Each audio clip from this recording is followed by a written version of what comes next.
I just finished testifying in front of the House Oversight Committee. I did it for two reasons. First, I love my country, including our Constitution. And America was built on the idea that no person is above the law, even presidents, especially presidents, and that we should all live under the same set of rules. This kind of democracy requires every person to play their part. And I hope that by being here today, we can bring ourselves just a little further away from the brink and back to being a country where we can disagree civilly and we can search for truth and justice, and it outweighs the partisan urge to score points and create spectacle.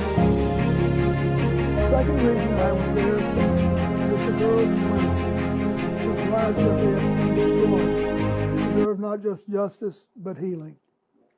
They've been waiting too long for both. Though my brief acquaintance with Epstein ended years before his crimes came to light, and though I never witnessed during our limited interactions any indication with what was truly going on, I offered the little I do know in the hopes that it would help prevent anything like this from ever happening again. I also have to say something personal. Republicans made Hillary testify yesterday, and she had nothing to do with Jeffrey Epstein, nothing. She has no memory of ever even meeting him. She neither traveled with him nor visited any of his properties. So whether 10 people or 10,000 people were subpoenaed, including her, was simply not right. So here's what I told the committee. First, I had no idea of the crimes Epstein was committing. No matter how many photos they show of me, I have two things that at the end of the day matter far more than any interpretation of 20-year-old photos. I know what I saw, and more importantly, what I didn't see.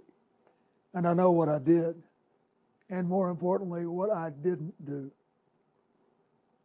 I saw nothing and I did nothing wrong. As someone who grew up in a home with domestic violence, not only would I not have flown on his plane if I had any inkling of what he was doing, I would have turned him in myself and led the call for justice for his crimes, not the sweetheart deal we got.